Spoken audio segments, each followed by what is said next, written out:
नमस्कार साथियों। शुरू करते हैं आज का एक नया टॉपिक जो हम पिछले एग्ज़ाम्स में काफ़ी सारे क्वेश्चंस हमने इससे रिलेटेड देखे हैं, जो एग्ज़ाम के पेपर्स जो मैंने कराए हैं। तो महत्वपूर्ण टॉपिक है जीन पियाजे का, जो हर एक पेपर में, चाहे सी टेट हो, एस टेट हो, यूपी टेट हो, यू टेट हो, पंजाब टेट हो, हर पेपर में इसमें से 1 से 2 क्वेश्चन मिलने ही मिलने हैं। ये टॉपिक इतना ज़बरदस्त है। तो जीन पियाजे ने दिया था क्या? संज्ञानात्मक विकास का सिद्धांत। सबसे पहले तो यही याद रखना है, संज्ञानात्मक बालक के विकास का बालक का संज्ञानात्मक विकास का सिद्धांत किसने दिया? ठीक है, सबसे पहले तो यही याद रखना है, जीन पियाजे ने दिया है संज्ञानात्मक विकास का सिद्धांत। ठीक है, और जीन पियाजे जो थे वो स्विट्जरलैंड से संबंधित थे, स्विट्जरलैंड से थे। ठीक है, और 1896 से 1980 इनका जो जीवन काल ये रहा था। ठीक है, यहाँ से इतना याद रखना है कि ये स्विट्जरलैंड से थे, संज्ञानात्मक विकास का सिद्धांत दिया। फिर तुम्हें याद रखना है कि 1923 में, ठीक है, 1923 में इन्होंने सर्वप्रथम अपनी पुस्तक लिखी थी, the language and thought of the child. The language and thought of the child, बच्चे के बारे में है। ठीक है, इस तरीके से, the language and the thought of the child. ठीक है, ये पुस्तक 1923 में इन्होंने सर्वप्रथम लिखी थी। फिर इसके बाद मेन पॉइंट आता है, मनोवैज्ञानिक विचारधाराओं को विकासवादी मनोविज्ञान का नाम दिया गया। ठीक है, और जीन पियाजे को विकासात्मक मनोविज्ञान का जनक कहा जाता है। ये इंपॉर्टेंट क्वेश्चन बनता है यहाँ से। एक तो ये बुक, ये इंपॉर्टेंट है, और एक ये इंपॉर्टेंट है, विकासात्मक मनोविज्ञान का जनक किसको कहा जाता है? ये जीन पियाजे को कहा जाता है। तो ये लिख लेना, क्वेश्चन इंपॉर्टेंट क्वेश्चन है।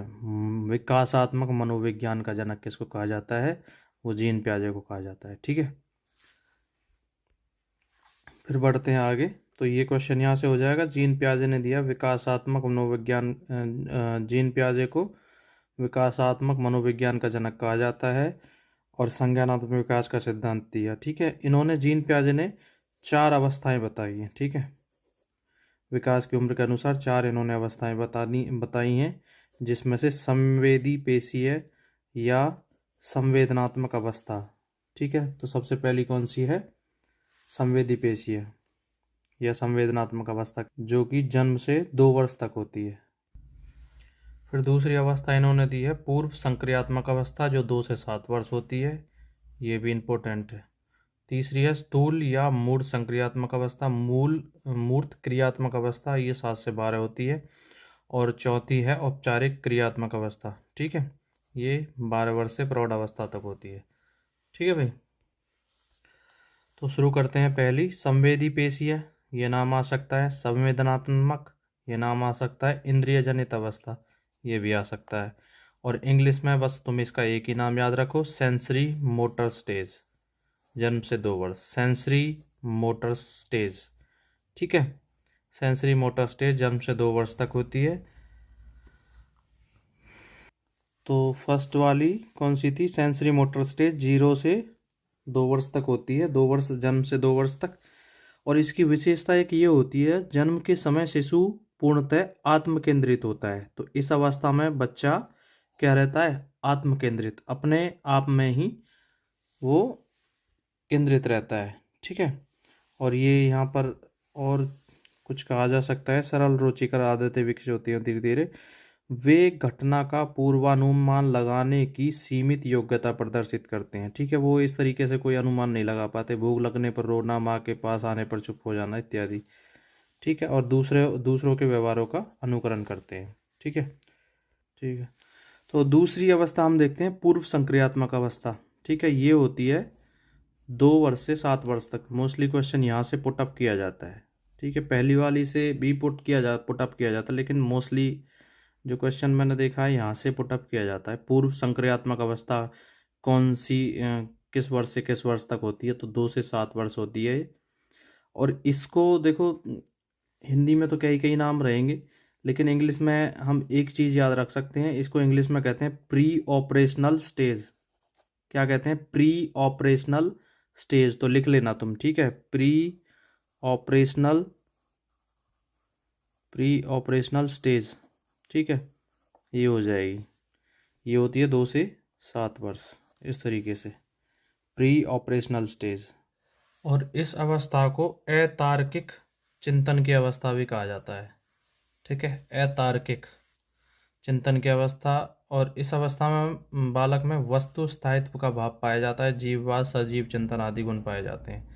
और अनुक्रमणशीलता या एपलट, जिसे रिवर्सिबिलिटी भी कहा जाता है, ठीक है, रिवर्सिबिलिटी इसी में पाई जाती है स्टेज में, सेकंड वाले में, 2 से 7 वर्ष के में।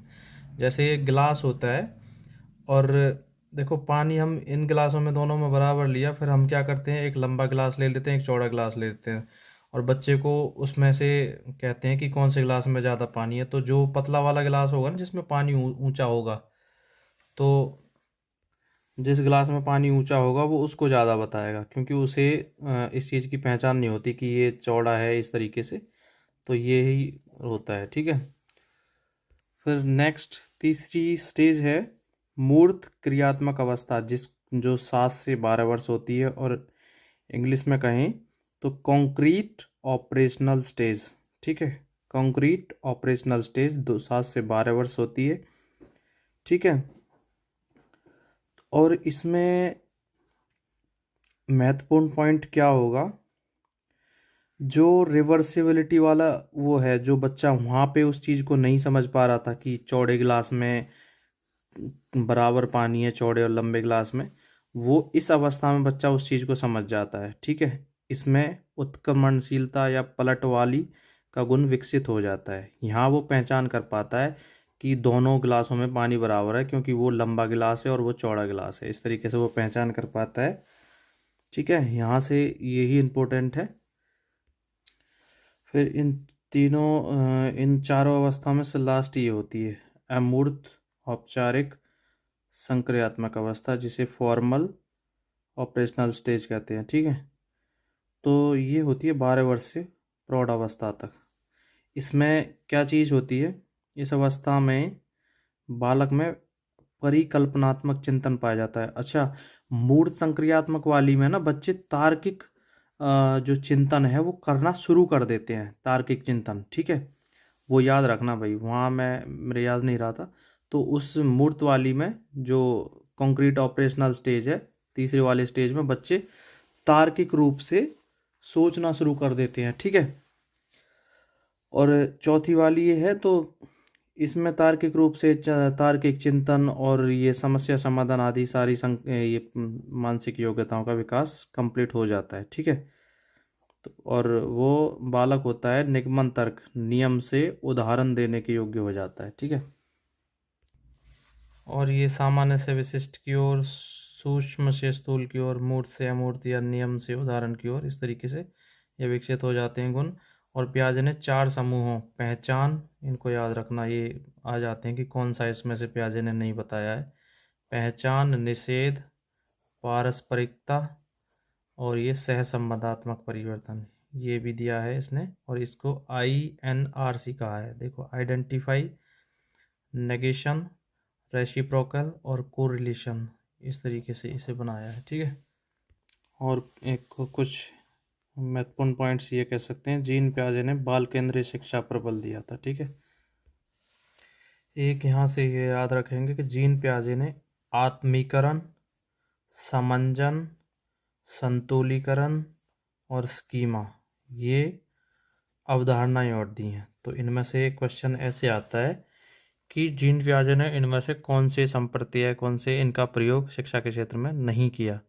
तो ये आत्मीकरण, समंजन, संतुलीकरण और स्कीमा इनका किया है, ठीक है।